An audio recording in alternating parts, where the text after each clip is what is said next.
Assalamualaikum warahmatullahi wabarakatuh. Bismillahirrahmanirrahim. Ada 7 macam kejadian yang luar biasa yang dilihat oleh Rasulullah sebagai tanda-tanda kekuasaan Allah, yaitu kejadian yang akan dialami oleh manusia-manusia ingkar, manusia-manusia yang suka maksiat, manusia-manusia kafir nanti di dalam neraka. Kaum muslimin rahimakumullah, ketika Rasulullah sallallahu alaihi wasallam Isra dan Mi'raj, dia melihat ada seseorang yang berenang di sungai darah. Ketika itu dia sedang berenang, maka dia mau ke tepi dan ingin keluar dari sungai itu, namun ada orang di luar sungai itu menolak dan memasukkan kembali ke dalam sungai. Ketika itu sungai sangat busuk dan darah yang memerah, maka seseorang tadi tidak bisa keluar dari sungai yang sangat busuk, darah yang memerah itu. Siapakah mereka? Ketika itu Rasulullah SAW bertanya kepada malaikat Jibril, "Wahai Jibril, siapakah orang yang diazab seperti itu, wahai Jibril?" Yaitu orang yang suka berdakwah, mengajak, dia menimbulkan berbagai fitnah di tengah-tengah masyarakat. Orang yang suka mengajak kepada kemaksiatan, orang yang suka mengajak kepada kemurkaan Allah Subhanahu wa taala.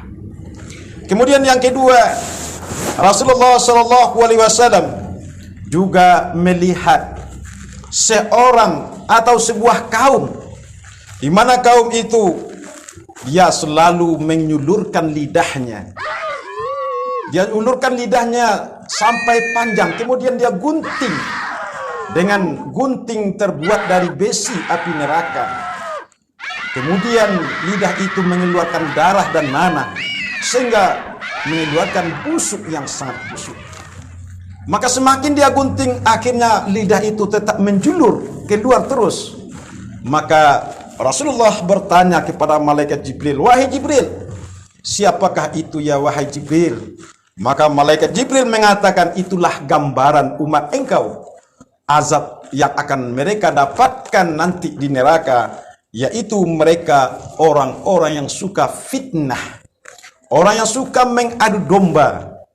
Kaum muslimin sedang jamaah rahimakumullah, maka kita di dalam Islam, Allah sangat melarang kita, "Ya ayyuhallazina amanu ijtanibu katsiran minadh-dhonn inna ba'dadh-dhonni ismun wa la tajassasu wa la yaghtab ba'dukum ba'dha."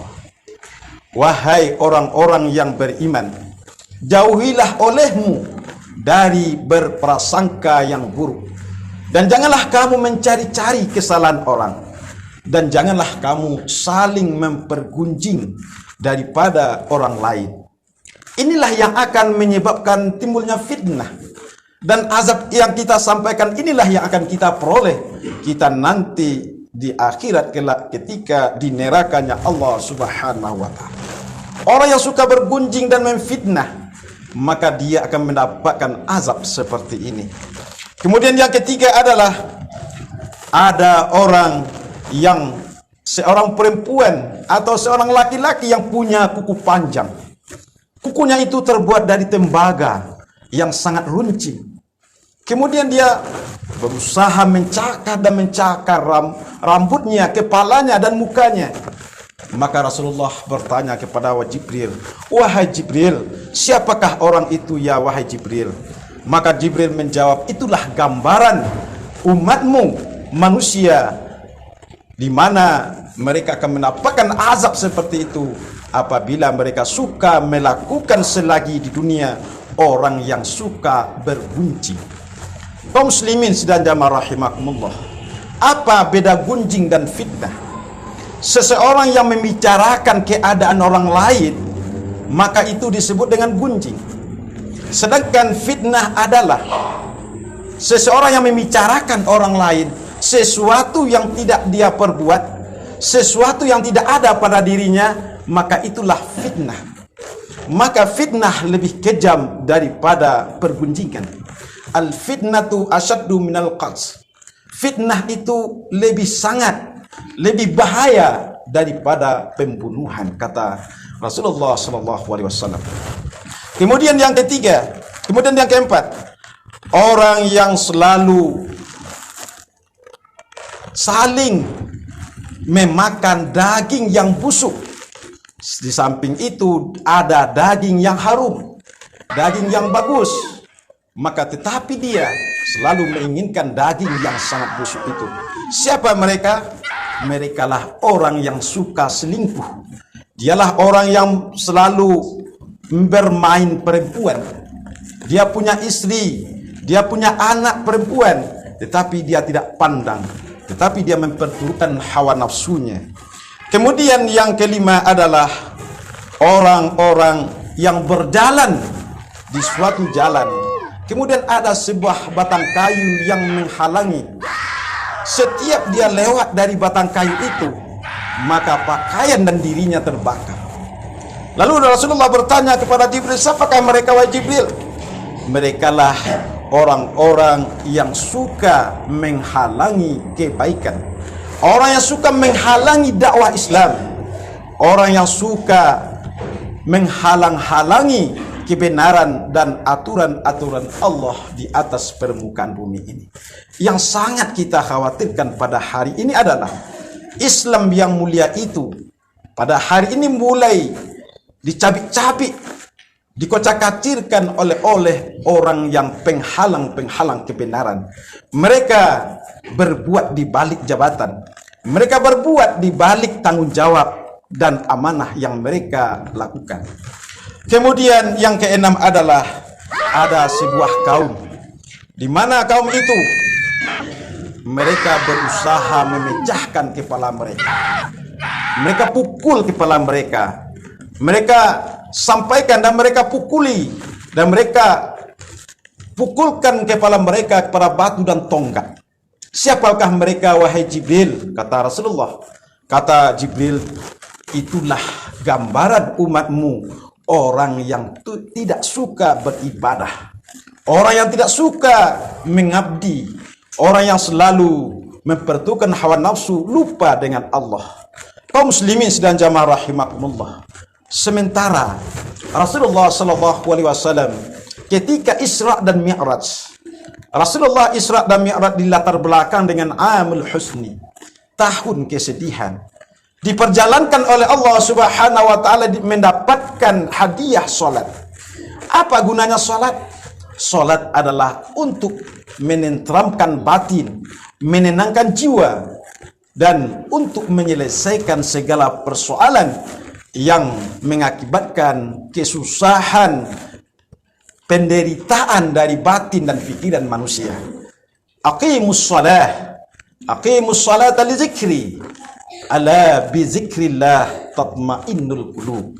Dirikanlah salat supaya kamu ingat kepadaku, kata Allah. Ketahuilah dengan ingat kepada Allah jiwa akan tentram. 7 orang yang mendapatkan siksaan di akhirat nanti adalah orang yang suka dan orang yang tertutup dubur dan kuburnya sehingga perutnya membesar. Lalu Rasulullah bertanya kepada Jibril, wahai Jibril, siapakah mereka wahai Jibril?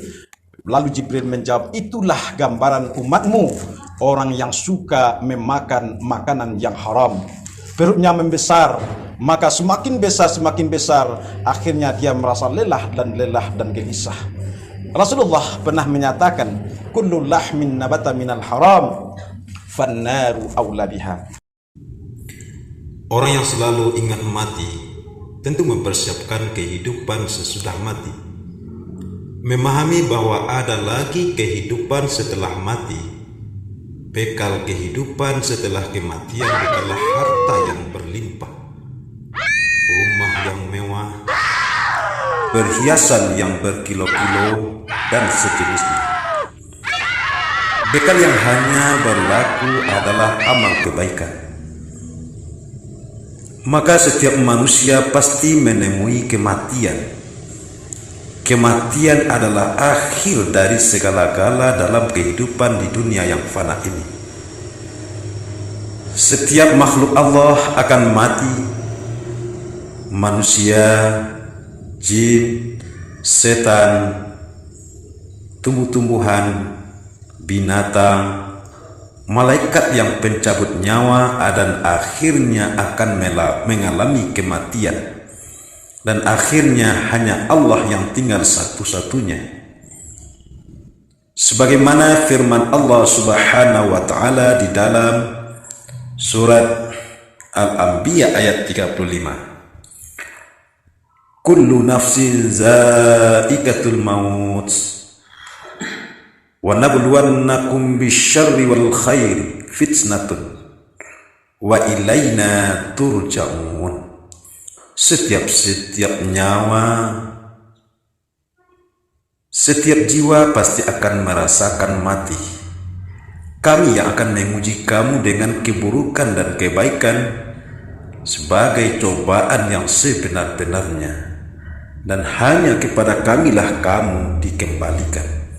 Surat Al-Anbiya ayat 35. Kemudian di dalam tafsir Ibnu Katsir, dalam tafsirnya menjelaskan bahwa kematian dimanapun kalian berada, maut pasti akan mendapati Ananda.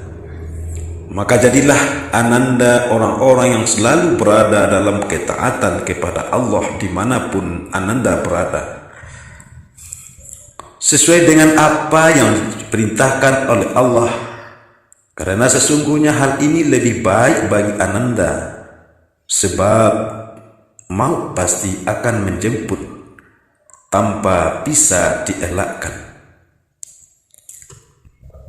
Manusia tidak bisa lari dari kematian. Kemanapun kita akan bersembunyi, melarikan diri dari kematian, maut itu yang akan mendatangi kita. Firman Allah Subhanahu wa taala di dalam surah Al-Jumu'ah ayat 8. Qul innal mautal ladzi tafirru fa innahu mulaqikum summa turaddu ila alimil ghaibi wasyahadah fayunabbi'ukum bima kuntum ta'malun. Katakan wahai Muhammad, sesungguhnya kematian yang kamu lari daripadanya ia pasti menemui kamu. Kemudian kamu akan dikembalikan kepada Allah yang mengetahui yang gaib dan yang nyata. Lalu dia beritakan kepadamu apa yang telah kamu kerjakan. Semakna dengan firman Allah yang disebutkan di dalam surah An-Nisa, Ainama takunu yudrikumul mauta walau kuntum fi burujim musyayyadah. Artinya, di mana saja kamu berada, kematian akan mendapatkan kamu, walaupun kamu di dalam benteng yang tinggi lagi kokoh. Surah An-Nisa ayat 78. Makna yang dimaksud adalah setiap orang pasti akan mati. Tiada sesuatu pun yang dapat menyelamatkan dia dari kematian, baik dia ikut dalam berjihad ataupun tidak ikut, karena sesungguhnya umur manusia itu ada batasnya dan mempunyai ajal yang telah ditentukan serta kedudukan yang telah ditetapkan baginya. Kemudian kematian itu adalah merupakan ujian. Firman Allah Subhanahu wa taala di dalam surah Al-Mulk ayat 2. Allazi khalaqal mauta wal hayata liyabluwakum ayyukum ahsanu amala wa huwal azizul ghafur. Allah lah yang menjadikan mati dan hidup supaya dia menguji kamu, siapakah di antara kamu yang lebih baik amalnya, dan dia Allah maha perkasa lagi maha pengampun. Ibnu Katsir menjelaskan makna tersebut, yakni bahwa Allah lah yang menciptakan makhluk dari tiada menjadi ada untuk menguji mereka siapakah di antara mereka yang paling baik amal perbuatannya. Kemudian kematian itu tidak bisa ditunda-tunda dan tidak bisa dipercepat, Semuanya adalah takdir dan ketentuan Allah Subhanahu wa taala. Sebagaimana firman Allah Subhanahu wa taala di dalam surat Yunus 49. Likulli ummatin ajal. Idza jaa ajaluhum fala yastakhiruna sa'atan wa la yastaqdimun. Tiap-tiap umat mempunyai ajal. Apabila telah datang ajal mereka, maka mereka tidak dapat mengundurkan barang sesaat pun dan tidak pula mendahulukannya. Surat Yunus 49.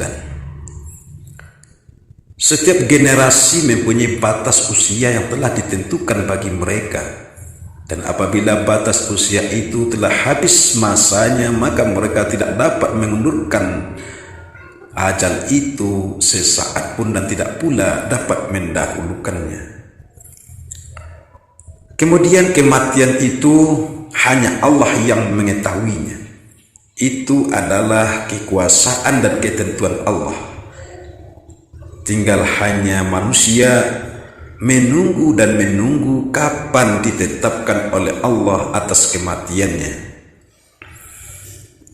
Karena Allah Subhanahu wa taala tidak pernah memberitahukan kapan kita meninggal, dan kita hanya tunggu menunggu, maka kita berkewajiban mempersiapkan diri untuk perbekalan yang akan kita bawa menuju kehidupan akhirat yang diawali dengan alam barzakh atau alam kubur. Maka di akhirat, di alam barzakh, yang bermanfaat adalah amal soleh, ibadah yang pernah kita kerjakan selagi hidup di dunia. Kita mempunyai harta yang kita banggakan, anak yang kita besarkan, keluarga yang kita cintai, semuanya akan sirna pertolongan dan bantuannya. Sekalipun dia mau membantu dan menolong kita, tapi tidak Allah izinkan. Oleh sebab itu kematian itu hanya Allah yang mengetahui. Sebagaimana firman Allah Subhanahu wa taala dalam surat Luqman ayat 34. Inna Allaha indahu ilmus sa'ah wa yunazzilul ghaitha wa ya'lamu ma fil arham wa ma tadri nafsum madza taksibu ghadan wa ma tadri nafsum bi ayyil ardi tamut. Inna Allaha alimun khabir. Sesungguhnya Allah hanya pada sisinya sajalah pengetahuan tentang hari kiamat, dan Allah yang menurunkan hujan dan mengetahui apa yang ada di dalam rahim, dan tidak seorang pun yang dapat mengetahui dengan pasti apa yang akan dia usahakan besok hari, dan tidak seorang pun yang dapat mengetahui di bumi mana dia akan mati. Sesungguhnya Allah maha mengetahui lagi maha mengenal. Apa yang disebutkan oleh ayat ini merupakan kunci-kunci kegaiban yang hanya Allah sendirilah yang mengetahuinya. Maka tidak seorang pun yang dapat mengetahui kecuali setelah ia diberitahu oleh Allah Subhanahu wa taala. Pengetahuan mengenai hal hari kiamat, tidak seorang pun dari kalangan nabi yang diutus atau malaikat yang terdekat mengetahuinya. Maka seseorang yang sudah ditakdirkan untuk kematiannya, maka malaikat diutus oleh Allah untuk mencabut nyawanya. Sebagaimana firman Allah di dalam surah As-Sajdah ayat 11. Qul yatawaffakum malakul mautil ladzi wukila bikum summa ila rabbikum turja'un. Katakanlah wahai Muhammad, malaikat maut yang diserahi untuk mencabut nyawamu akan mematikanmu. Kemudian hanya kepada Tuhanmu lah kamu akan dikembalikan. Makna lahiriah ayat menunjukkan bahwa malaikat maut tersebut adalah malaikat tertentu di antara malaikat-malaikat lainnya.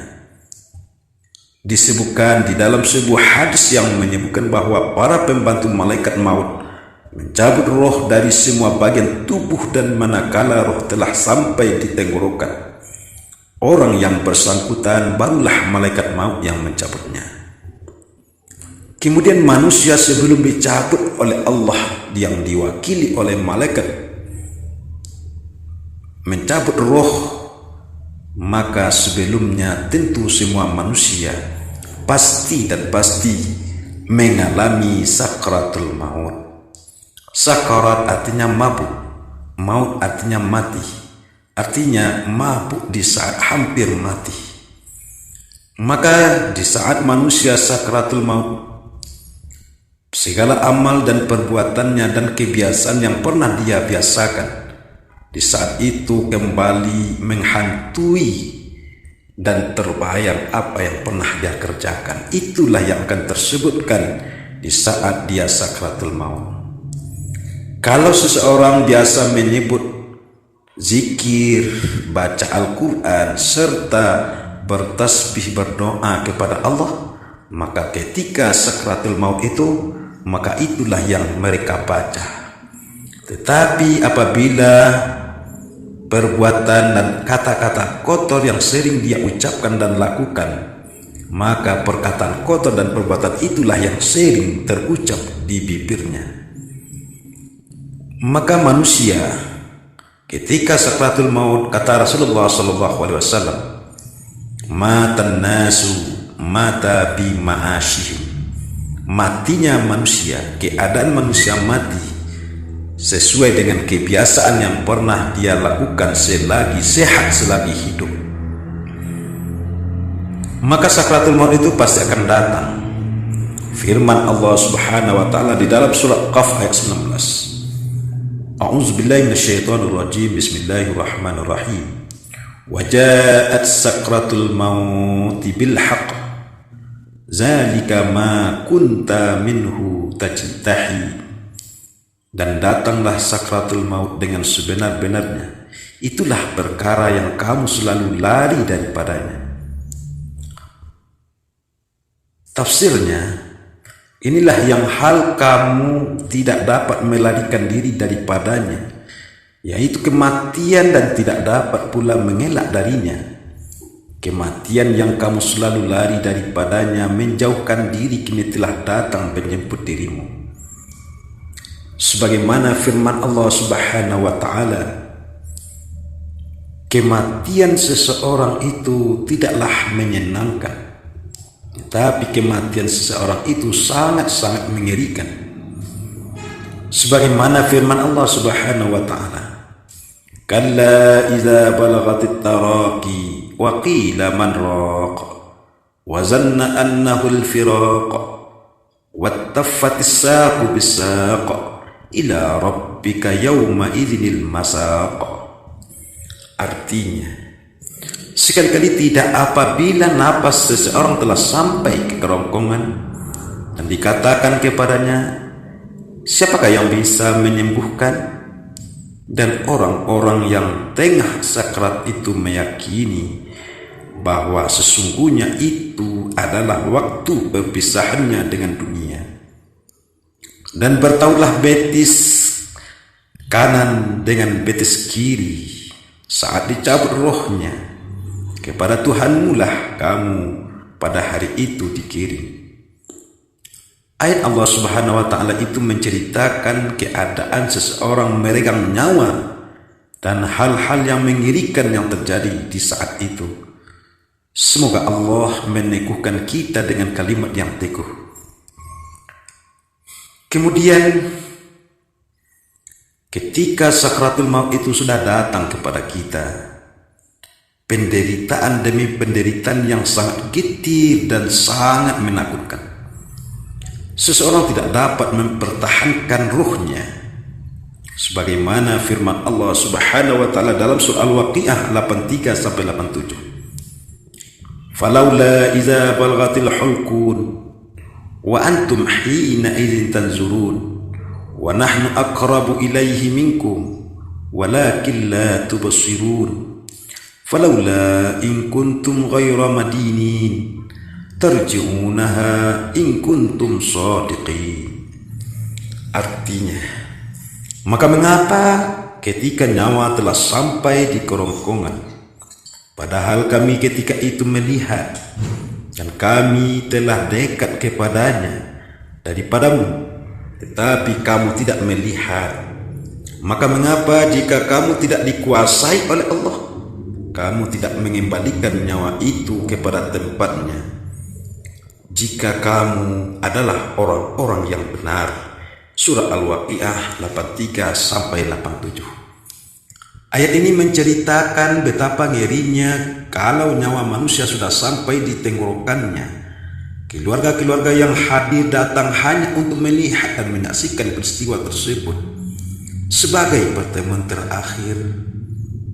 Dalam peristiwa tersebut, keluarganya tidak dapat menyaksikan malaikat yang mencabut saudaranya, padahal ia berada di sebelahnya. Keadaan ini menggambarkan bahwa setiap insan tidak dapat mempertahankan ruh dari malaikat maut. Ini suatu bukti bahwa baik ruh maupun jasad bukan milik manusia dan semuanya kekuasaan Allah. Perlu kita sadari dan kita yakini dan kita benarkan bahwa kematian itu adalah mutlak atas kuasa Allah. Wa wal qahiru fawqa ibadihi wa yursilu alaikum hafazah hatta idza jaa ahadukumul mautu tawaffathu rusulana wa hum la yufarritun. Artinya, dan dialah yang menguasai mutlak atas semua hambanya, dan diutusnya kepadamu malaikat-malaikat penjaga, sehingga apabila kematian datang kepada salah seorang di antara kamu, malaikat-malaikat kami mencabut nyawanya dan mereka tidak melalaikan tugasnya. Surat Al-An'am ayat 61. Allah lah penguasa mutlak atas semua hambanya dan diutusnya kepadamu, wahai manusia, malaikat-malaikat yang berfungsi sebagai penjaga, sehingga apabila kematian datang kepada salah seorang di antara kamu, itu berarti usai sudah tugas malaikat penjaga tersebut. Maka utusan-utusan kami, yaitu malaikat-malaikat, mencabut nyawa dan mereka yakin bahwa itu utusan Allah dan tidak pernah melalaikan tugasnya. Saudaraku yang berbahagia, sadarilah kematian itu sudah ada ketetapan dari Allah. Firman Allah dalam surah Az-Zumar ayat 42. Allahu yatawaffal anfus hina mautiha wallati lam tamut fi manamiha fi nafsika allati qada alaihi al-mautu wa yursilul akhar ila ajalin musamma inna fi dzalika laayatin liqaumin yatafakkarun. Artinya, Allah lah yang menggenggam jiwa seseorang ketika matinya dan menggenggam jiwa seseorang yang belum mati di waktu tidurnya. Maka Allah menahan jiwa seseorang yang ajal kematiannya telah tiba, dan dia melepaskan jiwa yang lain sampai waktu yang ditetapkan. Sesungguhnya yang demikian itu adalah tanda-tanda kuasa Allah bagi kaum yang berfikir. Dalam ayat ini Allah sampaikan antara mati dengan tidur. Maknanya, tidur adalah percobaan mati. Apa sebabnya? Ketika seseorang yang sudah tidur, dia tidak tahu kapan dia mulai tidur. Begitu juga seseorang yang mati, jam berapa, detik berapa mulai dia mati. Ini adalah rahasia Allah Subhanahu wa Ta'ala di dalam surah Az-Zumar ayat 42. Nabi Muhammad SAW tidak dinyatakan tidak bertanggung jawab atas kesesatan manusia. Ayat ini menegaskan bahwa hanya Allah saja yang bertanggung jawab, yang menggenggam hidup manusia. Semenjak kehidupan dunia sampai kehidupan akhirat, hanya Allah lah yang memegang nyawa seseorang, baik di saat dia tidur maupun di saat dia telah mati. Dia tahan nyawa orang yang telah dia tetapkan kematiannya ketika dia mati, dan dia lepaskan nyawa orang lain sampai waktu yang ditentukan ketika dia tidur. Sungguh pada yang demikian itu tanda-tanda kekuasaan Allah. Kematian itu tidak bisa ditangguhkan. وَلَنْ يُؤَخِّرَ اللَّهُ نَفْسًا إِذَا جَاءَ أَجَلُهَا وَاللَّهُ خَبِيرٌ بِمَا تَعْمَلُونَ. Dan Allah sekali-kali tidak akan pernah menangguhkan kematian seseorang apabila telah tiba waktu kematiannya, dan Allah Maha mengenal apa yang telah kamu kerjakan. Surah Al-Munafik ayat 11. Allah telah menentukan kapan waktu kematian kita. Tidak bisa Allah merubah, memundurkan dan memajukan kematian seseorang, karena itu sudah ada ketentuannya sejak zaman azali. Orang yang mati di jalan Allah tetap hidup dan dapat kenikmatan. Seseorang yang sudah berpindah dari alam dunia menuju alam akhirat diawali di alam barzakh. Jangan disangka orang itu meninggal mati. Bahkan dia di saat di dalam kubur sampai hari kiamat tidak ada mati-mati lagi. Ketika itu mati sudah mati, artinya tidak ada lagi kematian, kehidupan selama-lamanya. Firman Allah Subhanahu wa taala di dalam surah Al-Baqarah ayat 154. وَلَا تَقُولُوا لِمَنْ يُقْتَلُ فِي سَبِيلِ اللَّهِ أَمْوَاتٌ بَلْ أَحْيَاءٌ وَلَكِنْ لَا تَشْعُرُونَ. Dan jangan kamu katakan bagi orang yang terbunuh di jalan Allah itu mati, bahkan dia hidup, dan akan tetapi kamu tidak menyadarinya. Di antara cobaan yang dihadapi orang mukmin dalam mempertahankan keimanan mereka adalah berperang melawan kaum kafir. Dan janganlah kamu mengatakan bahwa orang yang terbunuh di jalan Allah mereka mati, sebenarnya mereka adalah hidup, tapi kamu tidak sadar. Kemudian mari kita cari posisi kematian kita. Apakah kematian husnul khatimah atau su'ul khatimah? Kalau su'ul khatimah kematian kita berarti awal dari penderitaan kehidupan akhirat, baik di alam barzakh, di padang mahsyar, sampai di neraka.